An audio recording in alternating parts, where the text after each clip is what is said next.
Hey friends, welcome back for another What's for Dinner video. This week I have some amazing meals for you guys. I hope you will try them all. Comment down below and let me know what you think. I will list out the recipes in the description box as always. And if you are wondering, my favorite meal of the week was definitely the creamy boursin pork chops. Absolutely divine. They were so rich and creamy and delicious, but man, those fajitas were definitely, they're a family favorite. I mean, they were also a winner. So much flavor right there. Enough chatting, let's see what's for dinner this week. It is dinner time and we're gonna have some chicken sandwiches. I bought these chicken breast cubed steaks at the store. Really, it's just like tenderized chicken breast. I'm gonna batter these with just a regular batter. I'm gonna fry them and then I'm going to put them in a sandwich. I got these Ballpark Everything burger buns that are so delicious. I have some shredded lettuce, I have some sliced tomato, I have some sliced onions. I'll probably just put like some mayonnaise on there and call it a day. Simple chicken sandwich, but it is always so delicious. So let's get to work.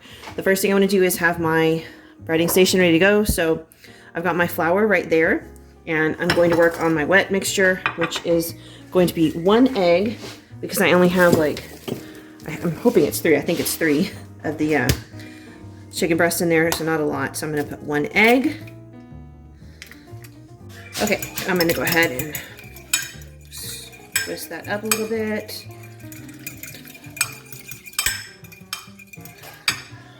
To this, I'm going to add a little bit of milk. Today I'm using oat milk because I forgot I had it and I need to use it. I buy this for coffee. I love to make iced coffee with oat milk. Mix that together. And then I like to season my wet mixture. I just put a little hot sauce and a little bit of Worcestershire sauce in there. So I've got some Frank's Red Hot sauce.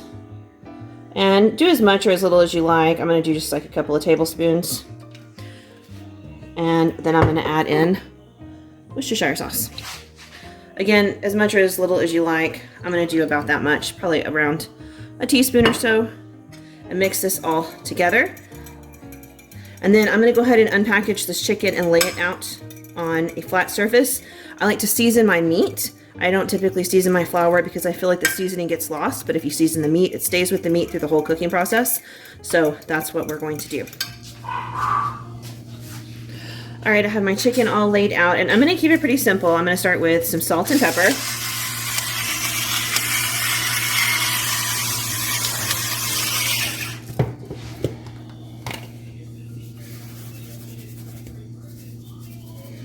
And just put on however much you and your family enjoy when it comes to these seasonings. It really is to your taste. I'm going to do some garlic powder. You could use a spice blend if you'd rather. You don't have to just put this stuff on, whatever you like. Some onion powder.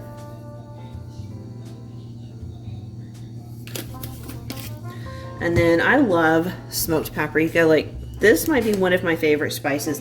I only really got into it in the last like 2 years, but I absolutely love it. It brings so much delicious flavor to everything, but I know not everybody feels that way. So if it's not your favorite spice, it's cool. Don't use it. All right, I'm just gonna flip these guys over and season the other side. Okay, this is totally seasoned, so it's time to go ahead and start battering the chicken. One thing I do want to say is I have had my oil in my skillet heating up the entire time. I've got just enough oil to cover this chicken, not a whole ton of it. And it's been heating up on like a medium heat the entire time I have been prepping everything over here. And that way it'll be nice and hot and ready for me when it's time to put the chicken in. Because what I'm gonna do is I'm going to dredge chicken in flour, then in liquid, then back in flour, and then I'm gonna pop it directly into the oil and let it go ahead and fry.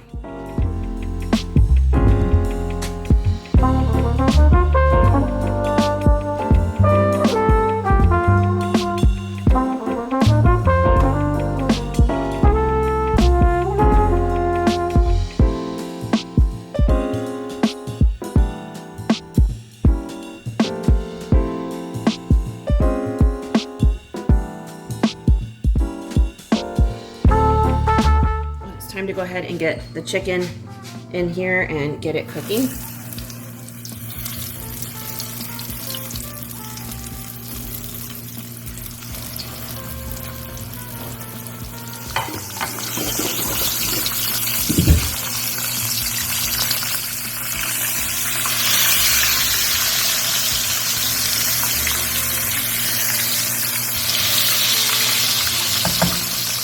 All right, so there is my sandwich. I don't know what I was thinking. Like, that chicken is gigantic. I had to cut it in half. I don't know why I didn't do that before. But there's my beautiful piece of crispy fried chicken. Put some mayonnaise on there. I've got lettuce, tomato, and pickles. I almost forgot the pickles. I can't believe it. I'll probably just throw some chips or something on the side. But that is dinner for tonight. I cannot wait. It smells incredible.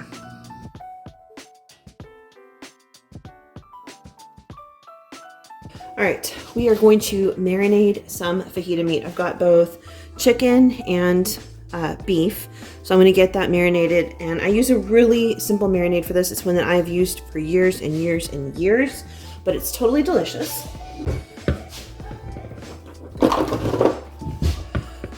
So the first thing I'm going to do is juice a couple of limes. I'm going to use the same marinade for both the beef and the chicken.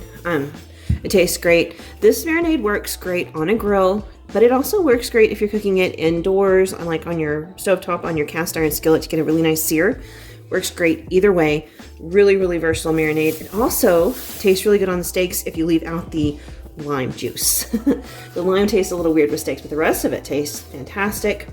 I've marinated steaks in this for a long time, and it's so delicious. So I'm going to start by juicing probably 4 limes. These are small, so I'm going to go ahead and juice them into this container. Okay, I ended up only doing 3. Once I got the fork in there, I got a lot more juice, so 3 looks good. And then to this, I'm going to add just a few ingredients. Soy sauce.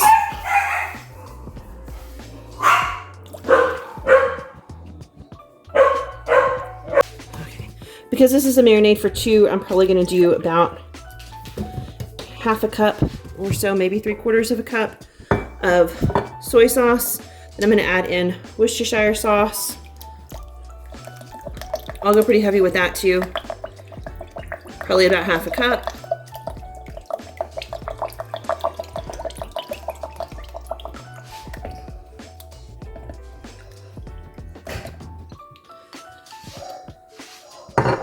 Then some liquid smoke. Now, if you're grilling these, you don't have to put a whole lot of liquid smoke in there. If you're going to cook them inside, you might want to put a little extra in. This stuff is pretty strong. I'm going to do about 2 teaspoons. That's 1 teaspoon for each bag. And then I'm going to put in garlic powder. You could put in garlic if you want, but if you don't make sure the garlic gets off the meat before you cook it, it's going to burn and it's going to get bitter. So I prefer to just use garlic powder, and I did about a teaspoonful.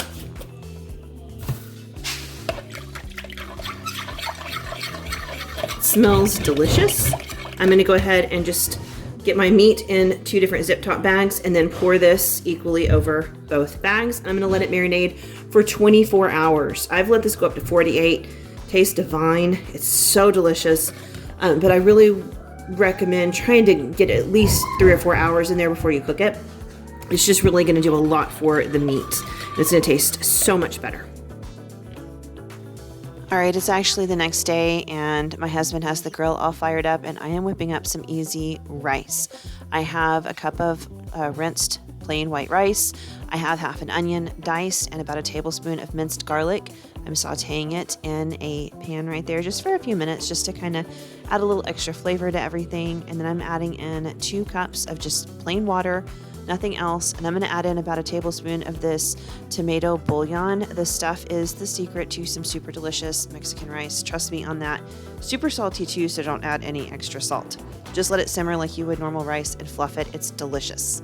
All right, so what are fajitas if you don't have peppers and onions to go with them? I just saute mine in a skillet and add a little bit of Worcestershire sauce and a little bit of liquid smoke. It kind of like mirrors that marinade that I use for the meat, and it is so delicious. You could also cook these on your grill in a grill basket, but this is so simple. I always do this. And there is the beef skirt steak. Oh my gosh, this was so close to Rosa's, which is our absolute favorite place to get fajitas. I think it's a Texas thing. I don't know if they have them anywhere else, but absolutely the best fajitas I've ever had. And our marinade and the way my husband grilled these, the flavor was so close. Every time I kind of like add a little more of this or a little more of that to get closer to it. And this time, oh my gosh, I could not believe it. We almost nailed it. It tasted so close to Rosa's. The beef was great. The chicken was awesome too. I made some queso. We had some refried beans. It was awesome. All right, so we're gonna grill some more. This meal right here, super simple, super cheap. I paid like $5 and change for a huge bag of these drumsticks from Walmart. Super economical. This fed us for 2 full nights. And you just season these with whatever you want. I'm just using a regular Cooper's seasoning on it. It's from like a Texas barbecue joint. It's mostly like salt and pepper and stuff like that. Any kind of all-purpose seasoning is great, or make your own, totally up to you. Just make sure that you get it like evenly all over the outside of the drumsticks, leave the skin on, and let them sit for at least 30 minutes. So that amount of time is going to let the salt and the seasoning kind of soak into the skin of the chicken a little bit. And here's the great part. You can cook these in the oven. You can air fry them. You can cook them on a grill. You can cook them in a smoker. Any way you want, they're going to come out crispy and delicious. I've done these in the air fryer. I've done them in the oven. Tonight we are actually doing them in the smoker because we have not tried just grilling drumsticks or smoking drumsticks, but we've done them on the grill plenty of times too, and that adds so much great flavor from the smoke. To go with it, I'm going to make some fried okra. My mom gave me that little handful of fresh okra, so I just went ahead and chopped it up, and I'm going to put it into a bowl, and then I'm going to add a little bit of homemade buttermilk, about half a cup. I'll let that sit for about 10 minutes just to kind of do its thing. And then in a separate dish, I'm going to pour some of that Jiffy cornbread mix. This is my secret for fried okra. It tastes great. And I'm just going to kind of shake that okra, or like knock it around with a fork really, into the cornmeal just to kind of get it coated in that, and then we're going to fry it. Now this was not nearly enough fried okra for my whole family of 5, so I did have a bag of frozen okra. I used about half of it and I fried it right along with this. It was so delicious. We don't eat fried okra all the time, but oh my gosh, we definitely all love it. It's crispy and it's delicious, and I always top it with a little bit of garlic salt as soon as I pull it out of the oil. That garlic salt gives it such an amazing flavor, especially with the recipe that I use, because that Jiffy's cornbread mix is a little bit sweet, and then you get the saltiness from the garlic salt, and it's absolutely perfect. Now, as you can see, I did not wait for my oil to heat up all the way. My bad. Don't be like me. Make sure your oil is hot. I was just in a hurry because we had been out all day, and I was trying to get this thrown together and cooked really quickly because it was getting late and everybody was super duper hungry. Still turned out perfect. Not a big deal. We all loved it. It was crispy and delicious and so full of flavor. Do you guys eat okra? So I don't know if everyone everywhere eats it. I've heard that it's kind of like a southern thing, so I'm not really sure. But down here in Texas, we sure do love our fried okra, and our favorite place to get it is from Dickey's. It's a barbecue place. I think it's like a nationwide chain. They make the best fried okra. It's got garlic salt on the outside, I think, and I think that's what makes it taste so delicious. But anyway, just get everything fried until it's like beautiful and crispy. And these are super hard to flip over, so I just kind of stir them around a couple of times, and I do try to keep all the pieces separated. That's what I'm doing here, making sure that they're not like clumped up together to the best of my ability. But yeah, just stir it around until you feel like it has some even browning on all the sides. It might take a little while. Sometimes it does, but these are small, so they cook fairly quickly. Just making sure that it's all evenly browned is the trick. And as you can see, it's coming along beautifully, and when you stir it, there's some of that beautiful golden brown. I'm stirring and the oil gets on top of the pieces that aren't flipping over, and I just do that a number of times, and eventually it all just browns evenly on all the sides, and I just drain it on some paper towels. Serve it nice and hot. It doesn't reheat well. And there's one of those chicken drumsticks and some white cheddar mac and cheese. So delicious. We were thrilled with that dinner. All right, so tonight I am making the creamy boursin pork chops. The recipe is actually creamy boursin chicken. I'm just subbing in pork chops because I have them and I need to use them. These are my pork chops. I thawed them. I had actually bought like one really big cut of pork, and then some of it I saved as roast, and some of it I sliced up into pork chops. They're not thick, they're pretty thin. So I'm going to go ahead and cook this whole pack, and then we'll eat on the leftovers. I'm going to start off right now just by seasoning the pork, and I'm going to use salt, pepper, smoked paprika, and garlic powder. That's it. Then I'm going to go ahead and sear it in this pan, and then that's all I'm going to do now. We actually have martial arts, so I'm going to get this done. Then when we get back, I'm going to just throw together the cream sauce really quickly and let them simmer in it for a little while. I'm about to throw some rice together in the Instant Pot, so I just have to add water when I get back, and it'll be ready by the time this cream sauce is done. I had actually planned to cook this yesterday when I had more time, but my awesome husband stopped at a little Cuban food truck. It was absolutely amazing. No regrets. It was delicious. So I'm making this tonight because I'd already thawed the pork chops.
right, most of them have a good sear. This one, I didn't realize my pan wasn't centered properly over the burner. So that one cooks, but it doesn't have a beautiful sear. Anyway, I'm gonna let these finish on this side and pop a lid on them. All right, so it is a little bit later and it is time to make the sauce. Everybody was home and we just had martial arts class in my house. A little noisy, so I could not record and talk at the same time, but I did dice up an entire onion and put it in the skillet with the drippings from the pork chops. I sauteed it for a little while until it was starting to get nice and translucent. Then I added in 3/4 of a cup of water, and then I added in a pack of that boursin garlic and herb cheese, I think it's called. This guy's, it's expensive. Let me just tell you up front, this cheese was like $6 or something. I used it for something else. This is what I had left. But if you want to make this at home, try the Alouette cheese. I think that's what it's called. And some stores even have a generic of that. It's way cheaper, tastes, in my opinion, even better than this boursin cheese. And it would be wonderful in this sauce. It'll be rich and creamy and delicious. Anyway, just kind of stir everything around and let it reduce for a minute. And then I chopped up my pork chops before I added them back in. And this was so amazing. Oh my gosh, this was such an awesome dinner. I want to try this with the chicken. It was just so delicious. I served it over rice with a Caesar salad on the side. So packed full of flavor. I've got to make this again. We loved it. I hope you guys will try it as well. Let me know what you think down below in the comments. I'll link all the recipes below, and that way you guys can check them out and try them at home. And I hope you do, because these were all super, super delicious. Anyway, that is really all that I have for you guys this week. It was kind of short and sweet. It's been a busy week at my house, but I will see you guys back here on Tuesday for my grocery haul. Have a good one.